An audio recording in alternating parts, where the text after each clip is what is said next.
So, we're going to talk about histamine Yeah. and some of those symptoms that you might have that are related to histamine. It might be the last thing that a medical professional would consider, because you go and you say you've got a headache. What do they think? Or you go and you say you're anxious. Yeah. What do they think? They don't immediately go, oh, it must be related to your gut or your detoxification, or maybe it's histamine. You'd have to see about 30 people or 50 people before they even considered that. But if you know about the person's genetics, you can scan through and go, these are their weak points. Knowing where your weaknesses lie is just so much better than just guessing really what's going on. Biotechnology. Okay. So that's what I studied first in France. Yeah. For 5 years, and then I came to London to study pharmaceutical formulation science. Oh wow. Clever, isn't it? That's scary. So when you kind of create a nutrigenomics report and look at it, you can get into like the pharmaceuticals of what a medication does to the individuals. Yes, exactly. Emma, that's crazy good. It is. So we've got the whole formula really, because we're looking at why someone might have a certain symptom or condition. Yeah. And then we can look at if that person decides on certain medication, how that medication's also going to be processed. Seriously? And what it's going to do. Yeah. And how long it's going to take, for example, based on your serotonin receptors, which was a big thing for me in my genes and because of my OCD, etc. That's why I realized that fluoxetine, for example, wasn't the right choice for me, because it means that there's more side effects, and that's all because of my genes. Whereas for some other people, it's good, it works for them because they don't have the variants on these specific receptors. Amazing. See, that's what they don't tell you, do they? Because like if you go to a GP and you're like, I've got such and such symptom, they're gonna go, right, here's your prescription, out the door. And what was it? They said they have 10 minutes per patient per day. Exactly. So 10 minutes. So they got to see 6 patients an hour. That's it. Like if you go over 10 minutes, you're eating into their budgeting, right? So if you're given a medication and you're at the door, then you're like, oh, why have I got all these side effects? Exactly. So it's just what's first on the list, isn't it? So there's a certain kind of order of priority that is generic, and what we're talking about is personalised. Yeah. That's the difference. Exactly. And then there's more, it's more effective, there's more compliance because people understand why, for example, in their case, it's going to work better, why they should take fluoxetine over something else, or why, for example, whenever they have a headache, maybe paracetamol is better than ibuprofen. Yeah. Because we look at that with all of our genes and the detoxification pathways, etc. You can tell what medication is better for someone. Well, we do call it generic medication, so everything's into generics because exactly. we don't. When you look at when you pull out let me start again. So when you open the packet medication and you pull out all the side effects, it'll go 1 in 1,000 may have this, 1 in 100,000 may have this, and that's because the genetics are completely missed out. But what always bothers me is like the clinical trial side of things. When they look at the RCTs, you're only looking at a limited population, and then we basically use mathematics to work out the population size and how it's going to affect them. But if you go to a GP, emphasis on the words general practitioner, they're not going to know the inside and out of what's kind of happening to your system. And when you get into that point, you're just like, there's a reason why this medication's not working for you. There's a reason why this level of nutrition or this food isn't working for you. And people don't understand that. No, exactly. And it could even be harmful. So it might be the total wrong thing in the first place. So, we're going to talk about histamine and some of those symptoms that you might have that are related to histamine. It might be the last thing that a medical professional would consider, because you go and you say you've got a headache. What do they think? Or you go and you say you're anxious. Yeah. What do they think? They don't immediately go, oh, it must be related to your gut or your detoxification, or maybe it's histamine. That you'd have to see about 30 people or 50 people before they even considered that. But if you know about the person's genetics, you can scan through and go, these are their weak points. These are the places in that person's biochemistry that are going to be vulnerable, and they're going to be the points of failure for that individual. So it allows you to go more directly. Exactly. We do know that there's very, very specific variants that we're going to talk about on the histamine detox pathway that gives you a hypersensitivity to like NSAIDs, headaches, etc. So it's just knowing where your weaknesses lie is just so much better than just guessing really what's going on. I think that's the issue that we have now, is because people don't understand nutrigenomics in its entirety. We end up playing a guessing game. I joke, but I actually do mean a lot of serious about this. I say the low histamine diet is a guessing game, and when you look at like a lot of the diet plans out there, it becomes a guessing game until we actually go and delve in and actually do the physical research. Anyway, I think we should do the start of an introduction, right? So yeah. Firstly, thank you for coming. I really appreciate both of you coming. The reason why we had to book this in was because I actually had a couple of practitioners and a couple of like customers come through to us, and they said, I did a nutrigenomics report. And then I followed a couple of YouTube and various Instagram accounts, and they were talking about nutrigenomics, right? And I'm gonna be honest, I think that they were just talking at nonsense because they didn't understand it fully. And I was like, listen, if I'm gonna get this, I need to go to the source. Because people talk about it, but I need to understand it in my entirety. And I know a lot of our followers have heard of it, but they get scared of it because they're like, how do I interpret this report? And so I said, I need to go and find the right people for this. And we met through various events. I've seen Emma so many times. She's just seen me across the room talking absolute nonsense. And I thought, right, we need to get a recording of this and just talk and chat through and talk about nutrigenomics and understand its relation, not in just to histamine, but to other aspects of health. So I would introduce you, but I think I won't do you justice. I think you should introduce yourselves. So Emma, I'll start with you. Okay. So I always talk about life coach rather than me. Yeah. Because I'm actually more of a, even though it's kind of our company, I like being in the background. So, when people tag me, I'm always like, no, just tag the company. Yeah. So really, I found my whole kind of thing in nutrigenomics, and that's what I hoped would happen when I retrained in my mid-40s. Wow. In nutrition. So I had a job in IT and finance. I was good at it, but I felt that it was soulless. And who was I helping? I was just helping rich people be richer, right? So I just was looking for something that I could be passionate about, and always was into health, was really into exercise and running. And I was doing a marathon, and I wanted to be able to be the best I could be. Oh, I've seen your images on social media of you basically in some sort of running, swimming, biking outfit, and I'm like, does this woman ever stop? Is she just constantly going? I would quickly call you the Energizer Bunny of the nutrition industry. We just stick a battery in Emma and just watch her go. Or burn out. So yeah, it was really the running that made me want to do nutrition. Okay. And I hoped that I would be inspired when I did that training. And it was nutrigenomics that inspired me. And I just knew immediately that it was bringing all of my history together. Yeah. So I did genetics when I was 16. Wow. I had an inspirational teacher, and we did these experiments on fruit flies back in the day. So this is a long time ago, decades ago. Wow. And we looked at fruit flies to see what colour eyes they had, what colour wings and what shaped tails and stuff they had, and how genetically that inheritance worked. And that was really, really advanced for 40 years ago or 30 years ago, but however long, a long time.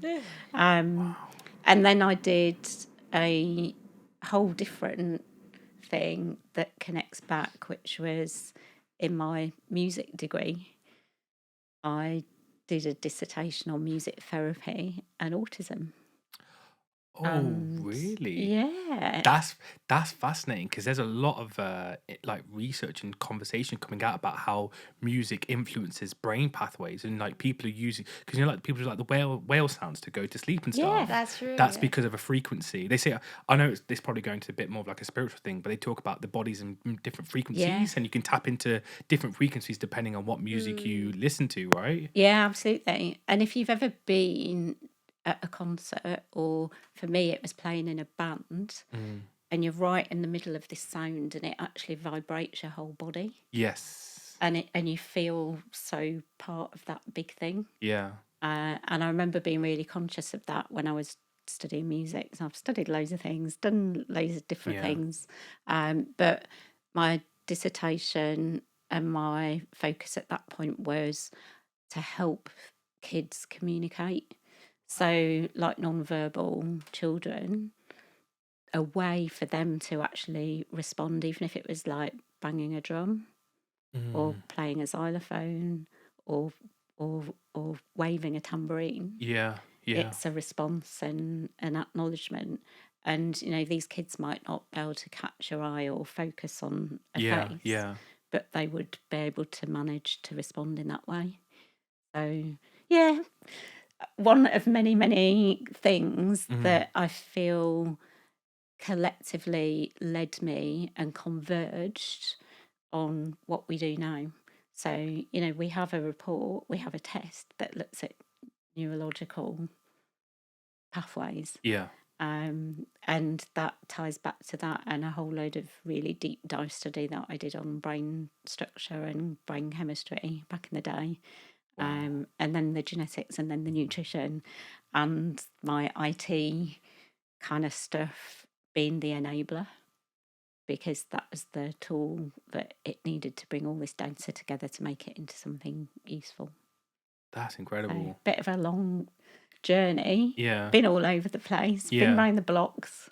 But they're the best people, are though. Yeah. I think once you kind of like been around the block a little bit, you kind of get to know everything. Because you can't be a master of one thing. You have to have a little bit of flavor of everything, isn't it? Yeah. Like when you're making a bit of food, you want a flavor of different infusions of different things, don't you? Right? And then you can 100%. you make a holistic approach, we say. Yeah, Make a much better approach, right? Yeah. It's that experience, isn't it? Experience does matter. Massively. Like do you remember when you first set up your first business, right? And you were like, I wouldn't say inexperienced, but you were still learning. It's like a baptism by fire. That's what I would call it, baptism, because you're just like, you have to look at like company accounts, sales, outgoings, and then taxes, and you're just like, oh my god, like where do you, but then you've got to also run the business aspect of it and the sales and the marketing and the distribution, and you're just like, where does it stop? Exactly. Would you have done it if you'd have known? That's a good question. see, I'll be frank with you, right? Like, I've been asked this before. Someone said to me, would you have set up Nuva Healthcare if you knew about this? So I came into business straight out of university, right? And it's not a case I couldn't work for anyone. I just watched the system. I worked for Tesco's as like a bloody shelf stacker, so I knew how it worked, right?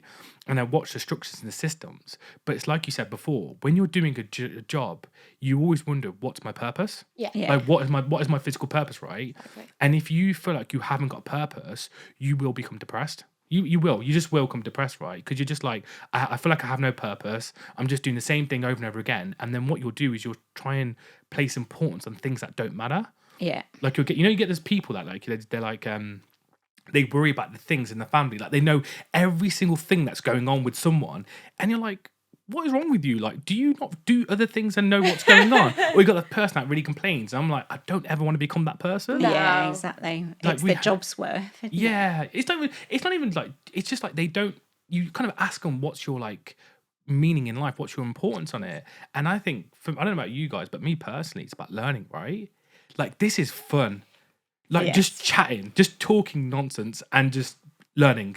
Learning and also making sure that you make, for me, a change somehow. I feel like, for me, my job is my identity. Like what you were saying, I need to have a purpose in life. And that's why I love what I do, what we do. That's my thing. Whenever someone asks me, oh, who are you? And it's like, this is what I do. I work in nutrigenomics and I'm so proud of it. Yeah. And this is what I want to do because it makes a change in the world somehow. And I just want to feel that. Well, I think we've got to move on to a bit. Who's Chloe? Oh, Who is yeah. Chloe? Who is Chloe from the Life Coach GX team? So, I am the research and development. I'm going to start again. I am the head of research and development at Life Coach GX. Yep. I've been here for, I think, 3 years almost. And Life Code really changed my life in so many ways. So it all started with my twin sister, who was... You've got a twin. I've got a twin. Identical or? Not identical. Okay, cool. So she studied the same thing as me, biotechnology. And she did an internship at Life Code with Emma. Oh, okay, interesting. So that was 6 or 7 years ago, maybe. For my whole childhood, I struggled with severe obsessive compulsive disorder. Obviously, my twin sister knew that because she had been living with me, and it was very, very severe. Tried a lot of different things, like I mentioned at the beginning, fluoxetine, a lot of different medications and strategies, and always felt guilty about why I had OCD and other people didn't, and what could I do to make it better, etc. And never had really a solution. I was just kind of surviving on my OCD. And we know that has a lot of different impact on your life socially. Studying, for example, was a bit hard for me, etc. And then, what do you mean it was a bit hard for you? What do you mean? It was hard because whenever you have OCD, and the type of OCD that I had made everything slower. So, for example, because I wanted to make sure I read things the right way, it used to take me hours to read a page, for example. Oh, wow. So things like this. So it was, for me, it took longer than everyone else. I really wanted to wash my hands all the time. So I had bleeding hands. So at some point I had to have injections in my hands because they were bleeding, infected, etc. So obviously it just took a lot of different... it was quite difficult. And then my twin sister, she was working at Life Code and working on the nervous system report. Right, okay. Which is all about neurotransmitters and how your genetics can affect your neurotransmitters, and more specifically for OCD, serotonin synthesis and metabolism and the receptors, etc. And she said, Chloe, you have to take the nervous system report test, just see what it's like. And I did it, and it was the revelation, really. All of my serotonin receptors were red, that because that was the variance. My synthesis was very poor, slowed down.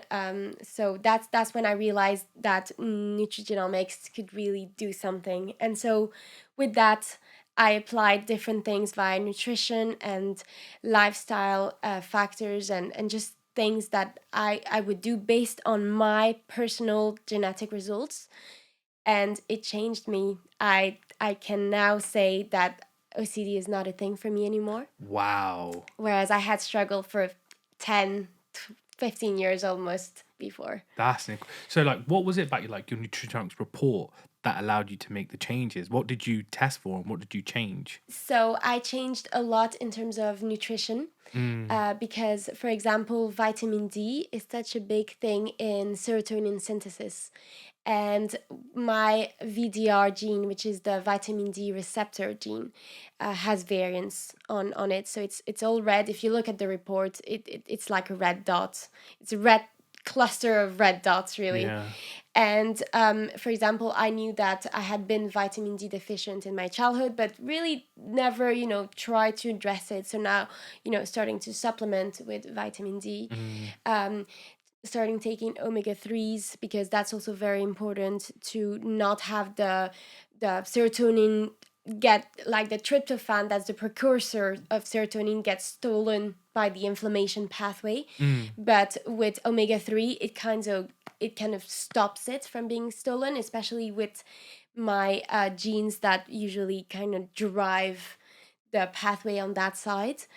So that was just a big change, loads of different changes over the years. So mainly nutrition, and also just less guilt. Whenever it's in your genes, you feel less guilty, and it's like, okay, well, now I accept, who I am, and I'm just gonna make a change, and it worked for me. So that's why, just to summarize, really, that's why it had a big impact on my life in so many ways. So I wanted to continue doing that and to work in that area, and it was very it worked very well with my background as a biotechnologist and a pharmaceutical scientist. So I thought that was the best thing for me to do. So I'm That's just so happy. I think you said something there that kind of hit out to me, was like, when you can make a change. And that's the thing. It's like understanding and learning and then going, right, what can I add here or do here to make a change? And so I think this moves on to the topic of like, what is nutrigenomics? Like, what is the purpose of it? Do you want to answer it? Shall I do a little bit? Yeah. We can both do our Amazing. tuppence or whatever the word is. So if you split the word up into nutrition and genomics, that's really what it is. So it's looking at genes, understanding each person's individuality. So what differences, small differences, sometimes really tiny differences in their genetics can make a big difference physiologically. Yeah. So understanding those differences and the patterns, so we can look at one change or we can look at a whole chain of genes that work in a certain area together. And Chloe was talking about clusters of red dots and things. So when you see a collection of variants, that really does draw you to that aspect of your biochemistry. But with nutrigenomics, as opposed to genomics in a generic way, it means that we can support those genes with nutrition or other lifestyle things. So there's always a fix, and it's about identifying the differences and then the fixes, and then it's in your mind that this is why I'm taking that supplement, or this is why I'm buying that food, because I know that it's going to help me, it's going to be good for me, it's going to settle me, or it's going to make me feel more energized even, or why not to buy something or eat something as well. So, and we're going to be talking about histamine. There are lots and lots of foods that are good for you, but they might not be good for someone who can't break down histamine. So what is one person's really, really healthy diet is the opposite for someone else. Okay. So one of the things that we've been talking a lot about this to the start of this year, we're 3 months in now. Me and T, we were talking about like the impact of like toxins on the body. And the thing is, I think this is one of the overlooked areas that people don't really talk about, because we're exposed to so much. I don't care what you say. I don't care if you're eating organic or non-organic. Don't matter where your food is, it's being exposed to some sort of toxicity. And correct me if I'm wrong, but that impacts your genomics, right? Massively, right? Massively. And so we wonder why diseases are progressing and increasing. And it's because of that toxic impact. And I'm not talking about toxic people, because even because let's be honest, that impacts, right? That impacts people. It does. It does impact people, right? And so when you talk about nutrition genomics and you put those two words apart and you put them together, they say that, that people talk about like that famous saying that a chef will have is like food that feeds your soul. That's essentially what nutrigenomics is, isn't it? Like if you were going to put it down and like if we were going to really like explain it, food that feeds your soul, like you're finding the right food to fit to your genetics. So why would someone do it then? Why would someone actually go and do a nutrigenomics report? So I think there are two different angles that are the key ones. So people are either sick and they don't feel well, and like Chloe's experience, years of not being able to solve a problem, and knowing that the medication isn't really doing it and that it's affecting your quality of life. in a really big way. So that's one reason. And then there are people who want to be optimal. So they want to be better. And I guess Chloe and I are both examples of that. I didn't think that I was sick. I wanted to be better at the thing that was important to me. So, running was important to me, actually less and less for the physical reasons, but because it was a psychological, mental help. It really calms me down. Yeah. And getting out in nature and doing that is the ultimate kind of way of doing it. But for me, I wanted to make sure I could preserve that behaviour for as long as possible. And therefore, it was an optimization thing. And so those are really the two main reasons that people do it. And I think probably Chloe's scenario is the most frequent reason. Absolutely. Because there are a lot of sick people who have really, really poor quality of life or compromised quality of life. I mean, I wouldn't say your overall quality of life was poor. No. But that's the thing that was holding you back. Exactly. And it's quite rare to meet someone who is going to tell you, oh, I'm all good. I don't think I could do better, in life. It's quite... I don't think it happens a lot. I think, like you say, Emma, there's a lot of people who are sick and they don't really know it. They could do better, etc. So that's one of the main reasons. Yeah. And wanting to live longer, longevity. Yeah, that's a trendy one, isn't it? It's Definitely. a cool thing. Oh my god, longevity. Where do we even get started on longevity? Because everyone's got this thing like where they want to like every webinar, every event's like longevity. This is the next like spermidine is the next big thing, and you need to take it. And I'm like, so you want to live longer, but you look like shit, and you feel like shit. But you want people to live to their like 80s, 90s. Have you met a 90-year-old who is like happy, healthy, and like literally going for it? There is a very few like slim amount of them. So if you want to live longer, great, fantastic. Live long as you want. Live to 500, all I care. But you want to be healthy in that process, right? Exactly. You want to be able to have not just your mental well-being, but your physical well-being. Because you'll meet a lot of people who like are mentally there, but they physically can't do anything. Yeah.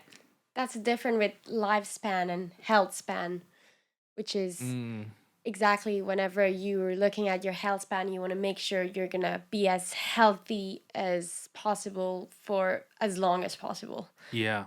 Really. So that's really a big one.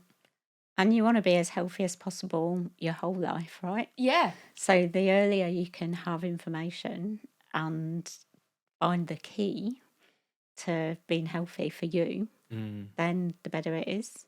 So we have babies do the tests. Oh, really? Yeah. So their parents, obviously, it's not the baby who's kind of going, the first word is DNA test. That'd be amazing, wouldn't it? That would be amazing. My daughter's just got to the words of dada, so that's quite fun. It's amazing to watch, but I'm also terrified, scared of when she's walking towards me. I'm like, what do you want? She's 9 months. It's crazy when she says the word dada. I'm like, oh. It's almost DNA, isn't it? Yeah. Oh God, I'd be scared to start saying DNA testing. But some people really, really want their kids to have DNA testing because they might know there's a family history. They want to know right from the earliest time how to do no harm. So it's like, all these things. How to do no harm. You don't want to damage your child. I think everyone's going to damage their kid at some point. I'm sorry, man. I tell my partner all the time, like I'm going to do something crazy or say something stupid, and she's just like, it's you. Like, of course, like you're going to say something or do. Like all the parents in our group, they always go like, Dilly's that guy, isn't he? I'm like 100, and I know it as well because I'm like 100%. So you saying that's quite funny, but people DNA testing because they don't want to do any harm to their child. That's interesting. Yeah. Sorry, no, I was gonna say that it's better to know earlier on that someone like your child has celiac disease rather than discovering it and having to go through all the pain in their childhood years. If you know it from right, when they're born, it's like, great, we know it. We can already address it. I think that's a big thing. Whenever I have kids, I will, as soon as they're out, they're going to be DNA tested. Because I think like when we were building like the chapters and I was talking about like we're going to talk about here, one of the questions I said was, can our parents' DNA affect our genetics? And so what you're saying is, because we were talking about like the heavy metal toxicity and how pollution impacts the body and etc. But what you're saying is what we all believe, which is our parents' DNA can affect our genetic makeup. I'm not saying if your parents are crazy or, doolally. I'm talking about like how it impacts like things like OCD or depression or anxiety, because I'm not going to say who, obviously, because obviously they'll be like, why the hell are you talking about me, Dilly? But I've got family who have like, their parents have depression. So they are more likely to have depression. Yeah. And I'm guessing you've seen that, right? Of course, it's a pattern in families, mental health, autoimmune diseases. We do see it, even though they're not, always exactly the same. Maybe someone has depression, someone else has OCD, someone else bipolar, this disorder. It's all so genetic. It's very, that's the heritability scale, mental health illnesses, autoimmune diseases. On the heritability scale, it's like very much on the side of genetics, and of course environmental factors and lifestyle, etc., play a role, but genetics are just so strongly there. Because I was talking to Anne Pemberton, as you know, she did a lot of writing for. I think she wrote for you guys. Did she? She's written a book. Yeah, Nutrigenomics, hasn't she? Yeah. And she was talking about generational trauma. Like we talked about generational trauma and how that impacts a person. But if like when you're doing the genetic test on the child and you get to see like what's kind of going on in their system, can you kind of break this down a bit for me? Because what do you guys look for? What do you see? What are parents looking for? So we're testing your code. So your genetic code, and that's the fixed bit. So some people talk about it as hardware. So it's as if you can actually read this DNA in order to ascertain which part of it you inherited from which parent. Okay. So, for example, on one side of your family, you could have a certain autoimmune kind of trait that's really common.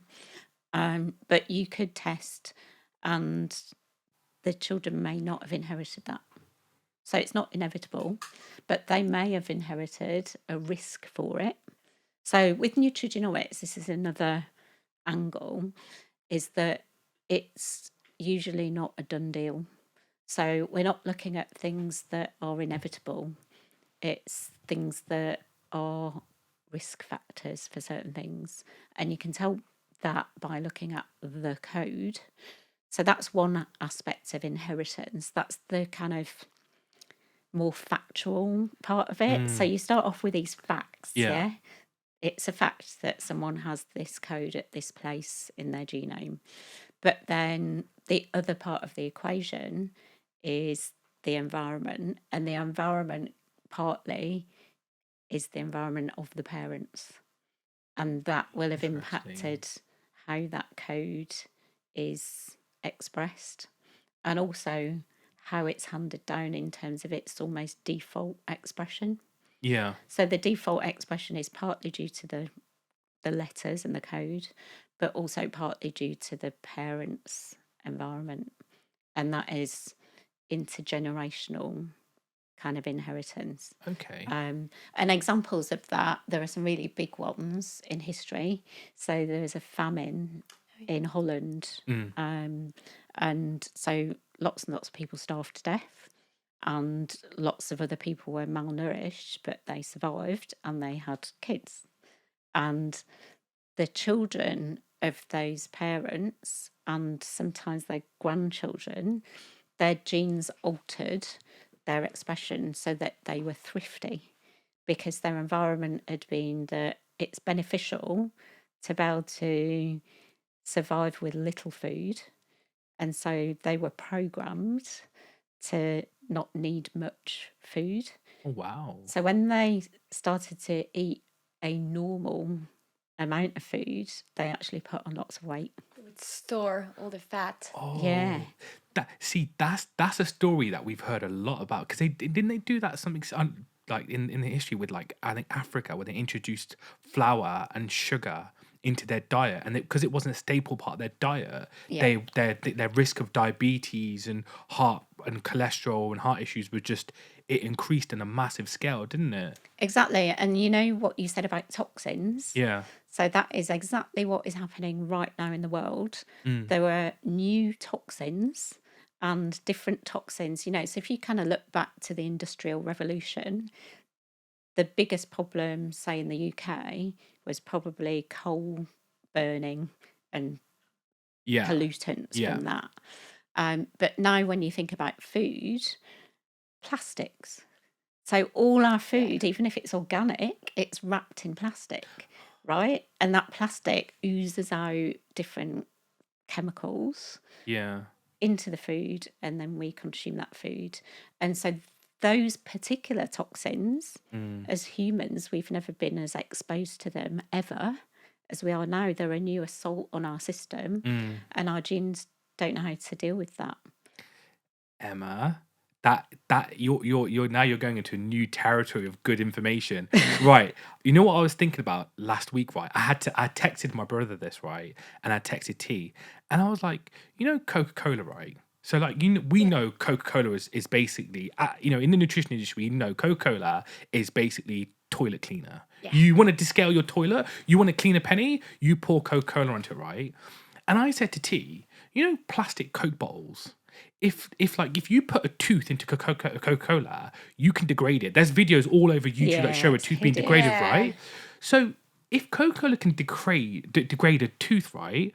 What the heck is it doing to a plastic bottle? Because you have to manipulate the plastic bottle, right, in order to house the Coke. Because if not, it would just break the plastic yeah. down and it would just destroy it, right? Yeah. Am I wrong or am I right?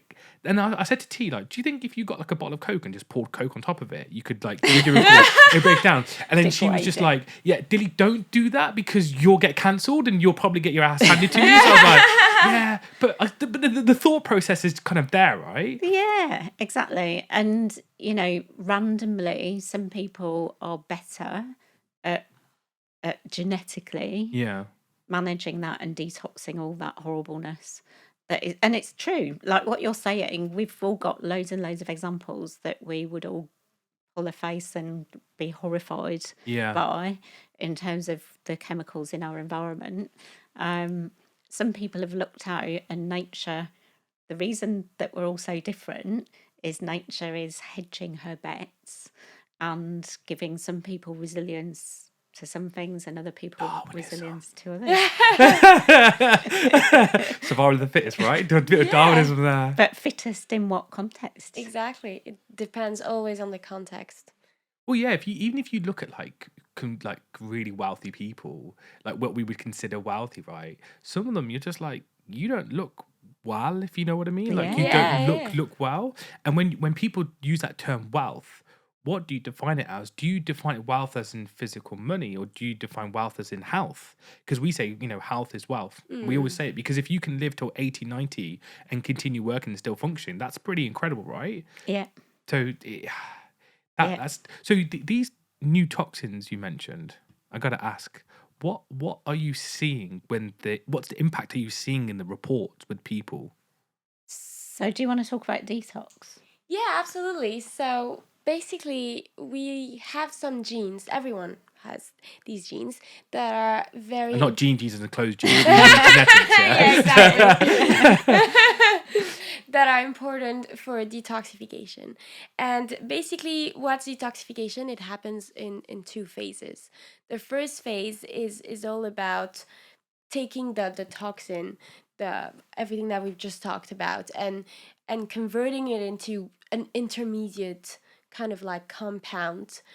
So that phase 2 is going to be able to conjugate it or do something with it that's going to be easier for the body to eliminate it and excrete it, etc. And in all of these different genes that are affect phase 1 and phase 2, and also the antioxidant genes, because in the middle of that we create some reactive oxygen species that are really bad for our body. They create oxidative stress and inflammation, and that can lead to loads of diseases. Parkinson's disease, for example, is a big one.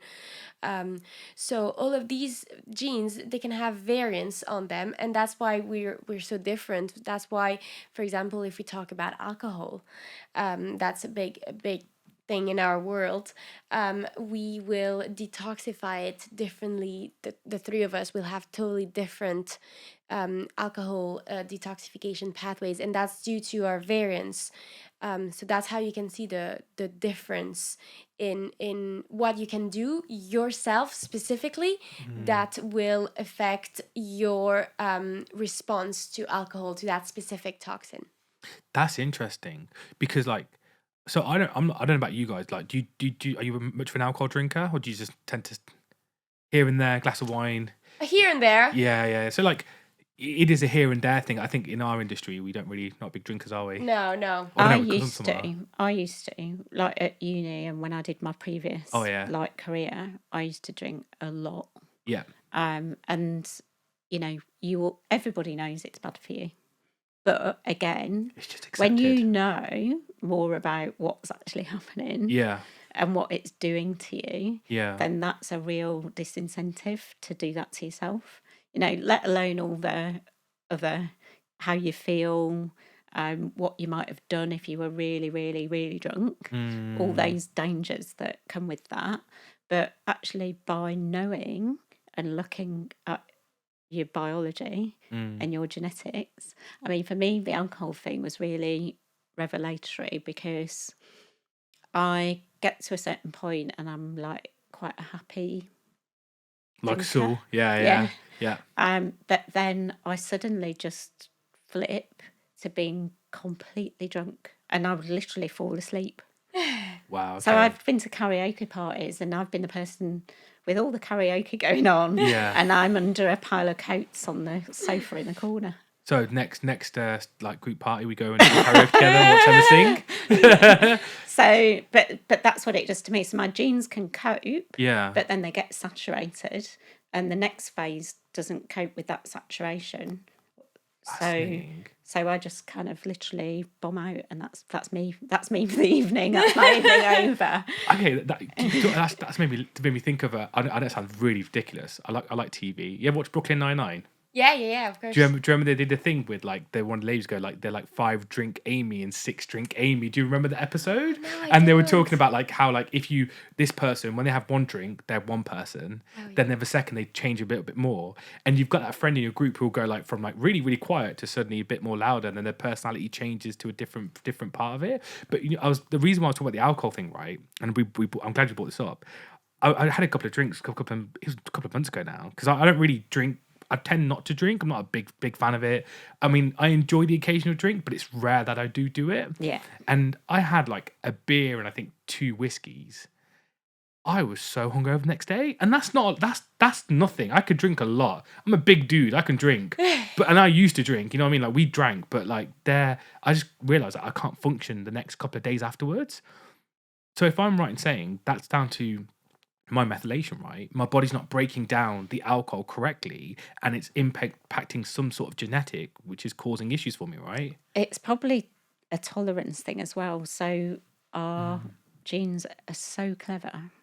They work out when they're needed to be expressed. But if you're out of practice, and this goes for caffeine, it goes for alcohol, it goes for things that might push your dopamine pathways.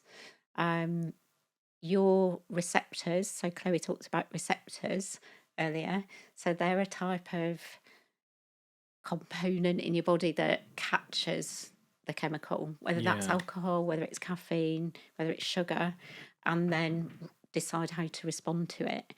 And when you're not used to something, your receptors are really, really sensitive. Right. And so you're going to feel the effects of that thing much more powerfully. But the more you assault your system with those substances, your receptors kind of hunker down, and they're like, oh, I don't need to be quite so sensitive to this anymore because I'm kind of swamped in it. So I'm just going to make myself scarce. I don't want that sound to be so loud. I don't want that message to be so loud. So they down-regulate themselves. Now, some people's receptors are genetically already dialed down, and some people's are genetically dialed up. So that's your kind of default. So for example, some people feel really, really drunk, just almost a whiff of alcohol. Yeah. And that's because by default, their genetics, that's their starting point. Okay. But if they, depending on the particular gene, which one it is and how it's working, they might develop a bit more tolerance to it because the body's kind of adjusting all its gene expression to its environment. But it has some good. It does whenever we know that some populations, as Emma was saying, they're definitely more sensitive to alcohol. They get more hangovers, etc., because of their genes. But research has also shown that it has a good consequence, which means they're less at risk of developing alcohol disorders, for example. Right. Okay. Because you feel rubbish. Mm-hmm. Yeah. You're going to think twice about doing it again. Yeah. Oh, okay. Yeah. Whereas if you're not hungover at all, you're like, okay, I can do it again tonight. That's like every 18-year-old, isn't it? Right? But you mentioned methylation as well, and for all of us, our genes are becoming less flexible as we get older, or that is the natural way of things. And actually, when you think about people who want to do biohacking and they want to optimize their health, they're trying to preserve that flexibility. That should be our goal. It should be, how do I keep genetically, metabolically flexible for as long as I live? That should be your goal. And the answer to that is by personalised nutrition. So you mentioned the word methylation in the context of alcohol. So they all, when we can talk about methylation because it's a big word in a minute, but they all need B vitamins and zinc and magnesium in the mix to work properly. So when you detoxify alcohol, it uses up those nutrients. The B vitamins and the zinc and the magnesium are massively depleted in that process. So if you're drinking and you get a hangover, it's partly genetic and it's partly how much nutrient is available to put into that mix. It's like putting it into the chemical mix to help your body get rid of it. And because maybe your gut is less healthy, either because you're older or just because you've got other things going on. But you might not be absorbing those vitamins in the first place. You might not even be eating them. And even if you're drinking a lot, then you're just churning through them like nobody's business. And those vitamins aren't there just to detox alcohol. They're there for loads of reasons. Yeah. I say this all the time. I say to people, like, you should be having, because like you've seen the things I've done on vitamin D. I've talked a lot about vitamin D, and I know we're going to get into the VDR receptors in a bit. But it's like, even the same with vitamin D, people have this like thing that if I have it on in summer, I'm completely fine in the winter. I'm like, you do realize it gets used up. Like, you don't just eat one meal in January the 1st, and then all of a sudden you don't eat to January the 1st. Like, you have to keep topping up. And it's the same with magnesium. Was it over 300 receptors in the body need magnesium to function? Huge. It's incredible. Like, I say to everyone, if you are not having a magnesium bath on a Sunday, every Sunday, my agreement with the family is that on Sundays I get a bit of dilly time, and dilly time is sitting in the bath packed full of magnesium with my iPad watching absolute junk TV and just being at peace with oneself. I'm not even watching TV, I'm just having noise in the background. Right? But I say magnesium. I know if I've had a magnesium bath, I will sleep well. You will sleep well. And people don't understand that. So you're essentially, So it brings me to my next point. I'm going to ask this because it's bothering me. Can you displace toxins with minerals? because people have mentioned this before with like having when you're methylating and detoxifying, because when you use the term detoxification, every single person thinks a green smoothie. And they think, and it's just like, it's like detoxification is such an incredibly powerful word.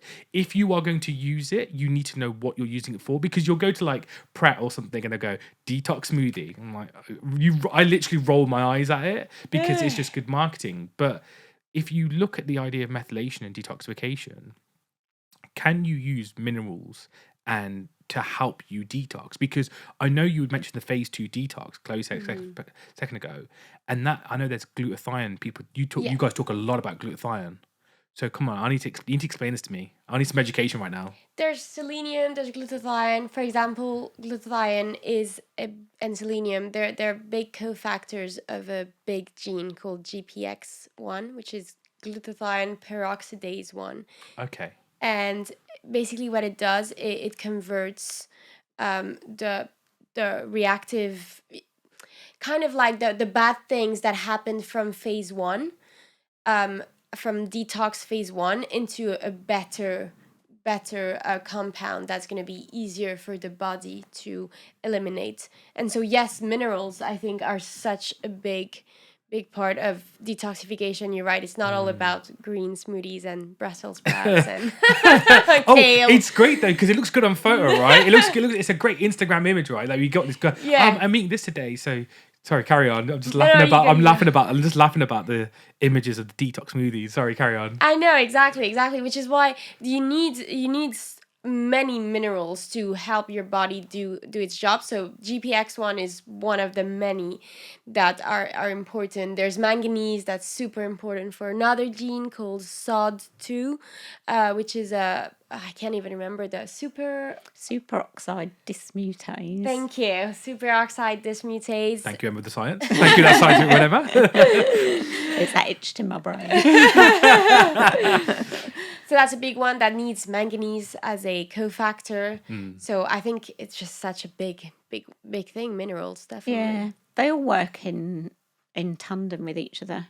So, you know, anyone who has a mono diet, and, you know, if you have a diet where you have essentially the same thing for breakfast every day, the same thing for lunch every day, and then you might vary your supper a bit, but it's kind of really the same thing, then you're probably not getting the variety of nutrients that you need. So variety really is the spice of life. We need all those different things, but we need them in different proportions. And, you know, when you see things like our recommended daily intakes and things like that, again, it's different for different people, because genetically some people might need more selenium or more zinc or more magnesium, or, you know, we could name every single mineral. Yeah. There's loads. But see, like, that's what we're not talking about.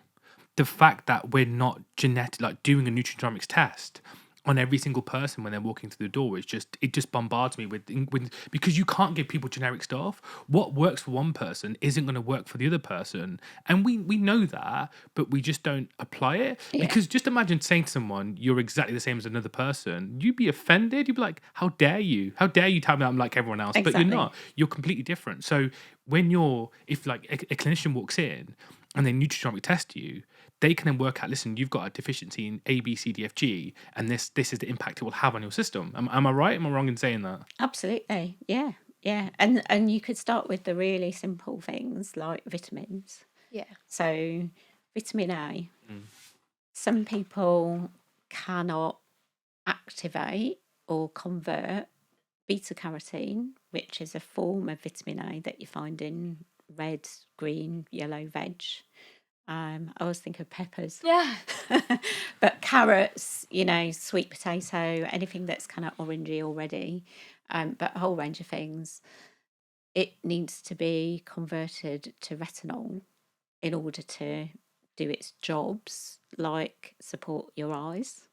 So eyesight, particularly being able to see in the dark, the whole carrot and the rabbit Oh, the story. World War II famous thing was that the fighter pilots were eating carrots during the flight or something because they wanted to improve their eyesight. Okay, yeah. But for some of them, it might not have actually made much difference, because if you've got a variant on your beta-carotene oxygenase 1 gene, BCO1, that means that you can't make that conversion very well at all. Oh, okay. And so you actually need the active form of vitamin A, which is in animal produce. If you don't want to eat that food, so, you know, people talk about liver a lot, don't they? Like, who eats liver? Honestly, not many people do. Yeah, it's in supplementations now, that the beef liver and stuff, isn't it? A lot of the collagen peptides and things like that as well. Yeah, we've become collagen obsessed now, in the UK, I think. But, you know, liver is so nutrient dense. There was a story actually in the news about a whale eating a shark the other day. So it was a big story about how the world's changing and these massive whales are now attacking sharks because their food chain has altered. So it was a story about climate change. But the key point was that they go for the liver, and they eat the liver first. And we've seen that again and again in nature. So when animals eat other animals, they eat the liver first because it's the most nutrient dense part of that. Oh, wow. That food. And it's very, very rich in vitamin A. There are other ways of getting it. You don't have to eat liver. Yeah. That, you know, oily fish includes vitamin A, for example. And milk includes vitamin A. But the point is that if you don't know that you've got a blockage in your genetics, then you might be vegan and think you're eating loads of carrots and you've got a really varied diet, you're eating loads and loads of different veg, but you've got no idea that you're actually likely to be deficient in vitamin A. Oh, thank you so much for saying that. That's just like music to my ears, because recently, I don't know if you saw, I made a joke about the low histamine diet, right? Oh, yeah. Because I take the piss out of the low histamine diet. I'm like, listen, every single person, when you type the word in histamine or histamine intolerance, which is, as I've said so many thousand times before now, I keep saying to my face goes blue, there's no such thing as histamine intolerance, because you can't be intolerant to something your body naturally produces. But the low histamine diet, when people start doing it, they kind of get those histamine lists, and they're like, oh, such and such eat this, and I can eat this, but I can't eat that. And then they'll like eat this food or take it out of their body, and then they'll go, oh, but I'm really run down and exhausted.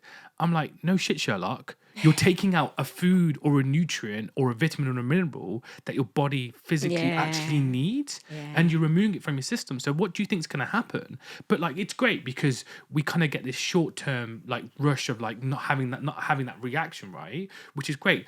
Give me someone who's done the low histamine diet and has killed himself. I have not met in all my... And I've been in the histamine market for years now. I've been over 11 years, nearly 12 years in it. Wow. I have not met a low histamine person who's done a low histamine diet and says, oh, do you know what, Dilly? I don't have the low histamine diet anymore. I was talking to one of the clinicians who like is just incredible in oxalates and salicylates. And she was saying to me, she was like, Dilly, like, I've been on a low histamine diet for 12 years. I went, how boring. I was just like, don't get me wrong, like dieting is incredible. Yeah, it's so restrictive. And so like, if you could do a nutrigenomics test and actually work out what minerals you're deficient by, you could essentially, and it's not biohacking. It's just basic generic knowledge that you need to know. And you know what? When people do a histamine genetic test, more of them are not having a problem with detoxing histamine than are, and this is people who have histamine. Just repeat that one more time, because you've just said something incredible there. Just say that one more time. So you have a selection of people with histamine intolerance symptoms. Yeah. Most of them genetically will not have a problem detoxing histamine.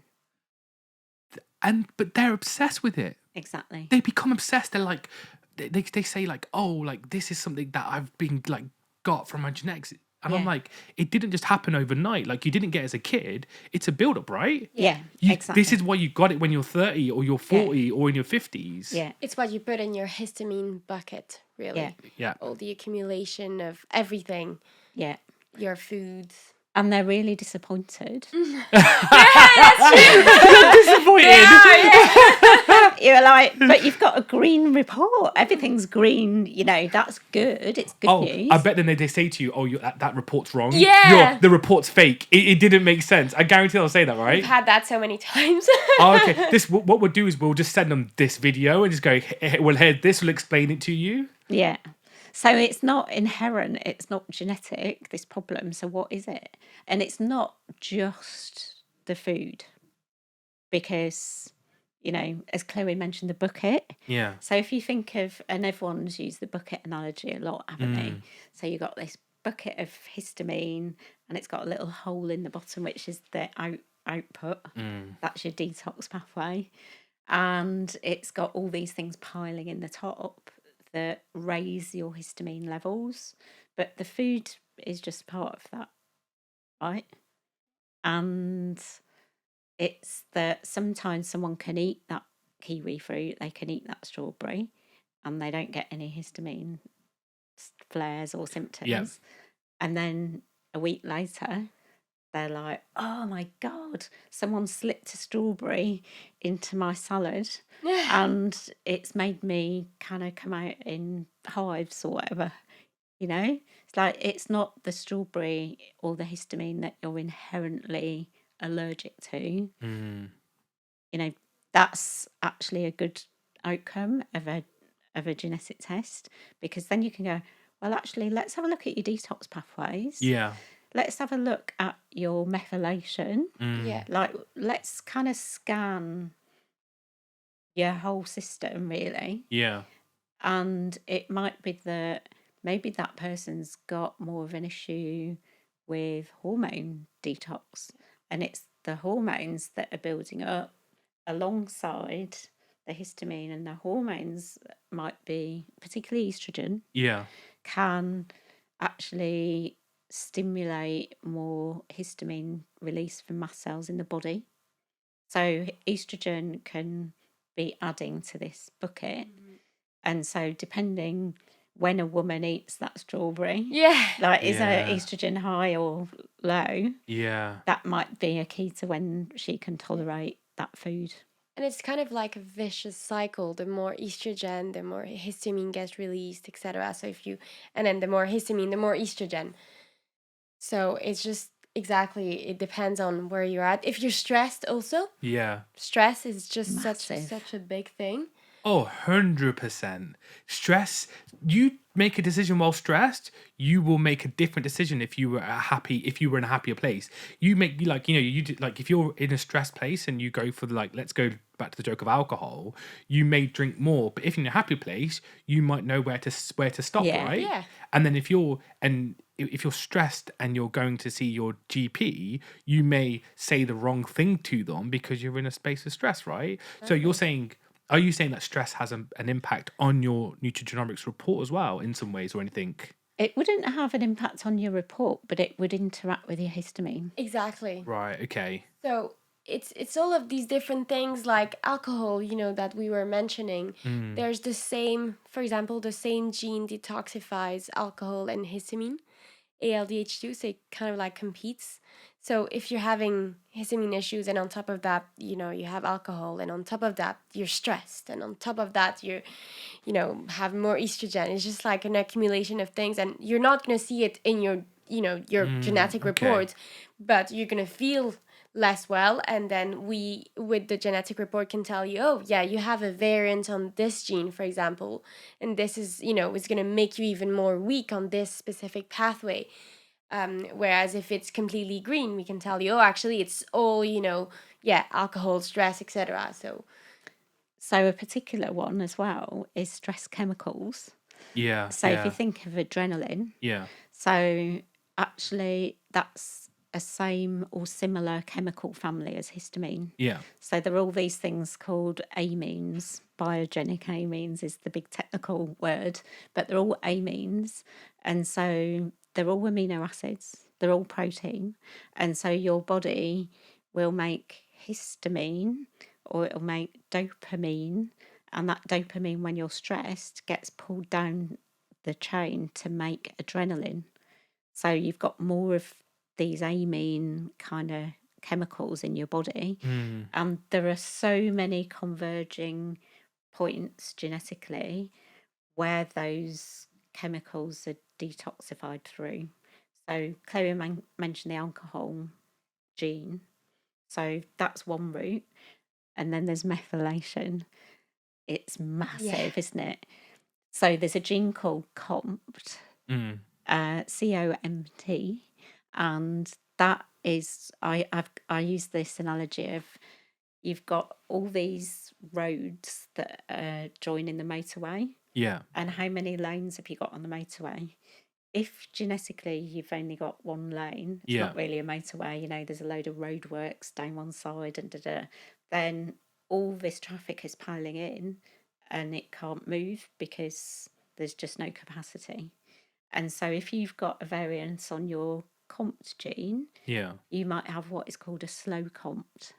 And that means that if you've got no stress or low stress, then your traffic is light and your lane can cope with your histamine. But the minute you've got the adrenaline and the dopamine and these are the amine things all converging, you just get a massive crash. You get a car crash, you get a traffic jam. Everything is just piling up over each other. And stress is one of the most big things that impacts people in today's world, isn't it? Oh, we are stressed.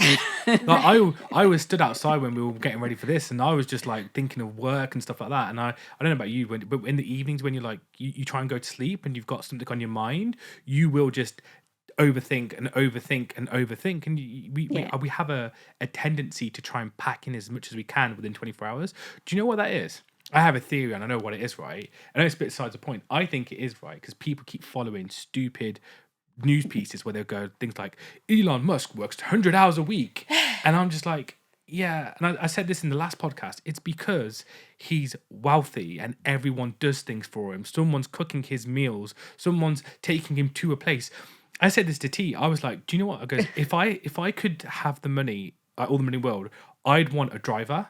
And T was like, why? I said, do you know how much work I could get done in the back of that car? Yeah. Like, just imagine you're coming on a trip to London and someone's driving in front of you and you're just sat in the back with your laptop or even doing something as daft as like doom scrolling through Instagram and just relaxing or just like meditating or something we'd all enjoy it, right? Yeah.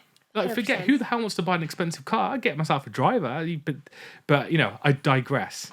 But on that point, I think, you know, and this connects with Chloe's point about the alcohol and having a hangover actually not necessarily being a bad thing if you listen to that sign. So symptoms, whether it's a histamine intolerance type symptom, a hangover, an ache and a pain, they're all signs that something isn't quite right as it should be. And that gut feeling, right? Yeah, exactly. Yeah. And I heard a really good phrase. I'm probably going to get it wrong, but it's something like the feather. Feel the feather on your shoulder, which is the warning sign, and pay heed to it. Because if you don't, the next thing is you'll be hit by a lorry. So it's like these are signs and symptoms, and it's an opportunity for you to change something, work out what is causing this irritation before it absolutely flattens you. And, you know, there's been stressed and a little bit jittery or in a rush and and that comes before a complete burnout where you'll be flattened and you won't be able to achieve anything anyway. Yeah. And coming out of the burnout is so tough as well. And for many, they literally, once they hit that burnout phase, they're even resting for a week or 2 weeks is just not enough. I remember when I used to like work 3 jobs and run the company at the same time, right? I went on a holiday and I remember the first like 5 days, 6 days, I was just on on the floor. Like I didn't get up. I was just sleeping. I could sleep 16, 17 hours a day. And that's burnout, right? Yeah. That's Oh, the equivalent. yeah. That's the equivalent of burnout, right? Okay, this brings me to a point where I wanted to ask you, because you mentioned menopause and estrogen, sorry. And it brings on to menopause, because we've been getting a lot of people who are menopausal women going through menopause. They've got histamine reactions, and I did an interview with Dr. Tina Pierce, Right. and she was telling me about estrogen, and she was basically saying that, like, Dilly, she's got patients who are like coming in, and their HRT that they've been put on is 5 times more than the actual physical body needs. And so, we get a couple of customers who'll come through and they're like, oh yeah, so like I went to the doctor and I've come into menopause, I've got the symptoms. And Tina said to me in passing, she went, 99% of patients who have like menopause symptoms have histamine overload or muscle activation syndrome, right? And she goes, what will happen is they'll go to the GP will go, right, I've been told I need to give you estrogen. Okay, out the door, right? Next thing you know, they're getting more symptoms, and they'll go back to the GP, and the GP will go, it's okay, I've got the solution. What is it? Double the dosage. And then it's more, and then it's more. And it's just like, what the are you doing? Like, how is more better? Like, it doesn't make sense. So, estrogen, nutrigenomics, there's a massive indication with this, because we know it impacts histamine. So what have you seen? Who wants to start? Because this is exciting, right? So there's a fantastic fact that I could not believe when I read it the first time. So in pregnancy, so women's hormones are kind of higher generally. The DAO gene, which we know is the biggest way of detoxifying histamine in the gut. Yep. The DAO gene is expressed, some papers say times 500, some times 1,000 or 10,000 times its normal levels. Yeah. And that's because the body is trying to protect that pregnancy. So it's like, we don't want too much histamine going on. We don't want immune overactivation going on. We definitely don't want an immune response against the baby. Yeah, so no colds and flus and Yeah, et cetera exactly, as well, yeah. exactly. So the DAO expression goes up like multiple massive times to protect that woman, and it's in the context of high hormones. So we also know that, we discussed the COMT gene. So estrogen's detoxified by COMT as well. Oh, so really? that motorway, it's like someone's added another like road, and it's all ending up in the same place. And estrogen in particular, there are receptors on mast cells which release histamine. So the estrogen gets in the system and it connects with those receptors, and they spill out the histamine. So it's loads and loads of ways, isn't it? Loads of ways. And exactly, the more estrogen, the more these mast cells are going to release the histamine and make those symptoms. And there's lots of things that you can do, obviously, to make sure that you don't have too much estrogen. But when you're on a certain type of HRT that are super high dose, then it's more side effects. And it's not the right way to. We have a lot of people coming in and saying, oh yeah, exactly the same that you said. I'm on HRT and I have loads of these. It's not working. I have side effects. Exactly. But really, the question should be that why isn't it working? So, and that comes back to receptors, or potentially it comes back to receptors again. So, if you're not getting the benefit of that estrogen at a low dose, is it because those receptors aren't hearing that message? So the estrogen isn't connecting with them. And the reasons for that, so there can be genetics involved in it, and we can look at the genes for receptors and see whether you're more or less sensitive in the first place. But then the other consideration is Xenoestrogens, spelt with an X, because they are in plastics, for example. They're in environmental toxins. Yeah. And Makeup. yeah, makeup. So, women who are putting foundation on and nail polish and hair dye and all those things. So those xenoestrogens are getting into the body and they are blocking the receptors. So they are interacting with the receptors and taking up that capacity. So the real estrogen can't get through. And so the first port of call should be to do a kind of mini audit of what is in that woman's environment. Is she, I hate to say it because we're not really big on like makeup. Is she plastering herself with loads of makeup every day? Or which makeup is she using? Which makeup? Yeah, exactly. which makeup as well, because it depends. I think Dr. Organic do a lot of makeup. It's like with food, there are loads of options now. Yeah. So it's an awareness. Like I said this to my niece actually. She loves makeup, so she's in her early 20s. She loves dressing up, looking good, going out, and her makeup collection is bigger than all the makeup I will ever use in my whole life. But she's had a lot of like allergy type symptoms her whole life, like a lot of eczema and things like that. And it's like, actually, chuck it all out. Well, maybe not all of it, but now we know that there are other options. Here are some really nice brands.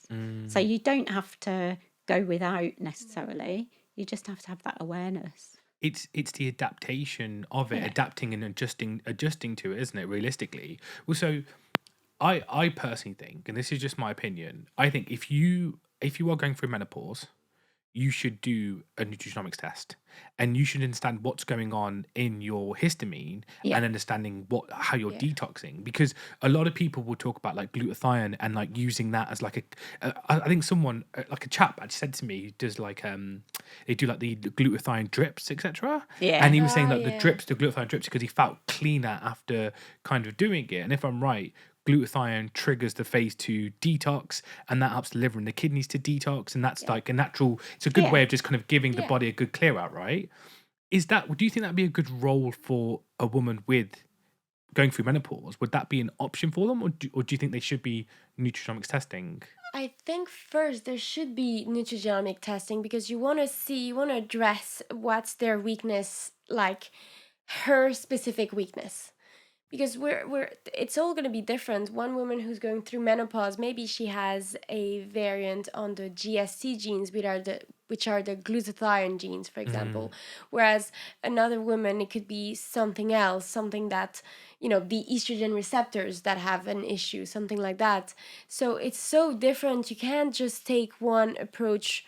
Maybe, glutathione is not going to be, it's not going to be detrimental, I would say, to anyone who takes it. But you want to know exactly what's going to be the weakness of that woman to make her life after menopause as nice as possible, and having less side effects, etc. Of menopause. There's loads of women who say, I've gained weight after menopause, whereas before I could eat whatever I wanted and things like this. And some other women, they say, no, actually for me it's the opposite. And that's all also linked to your environmental factors, but also your genetics. So if you don't know what's your default situation with your genetics, how can you modulate your lifestyle and your nutrition to make it as efficient and optimized as possible? Is my thought.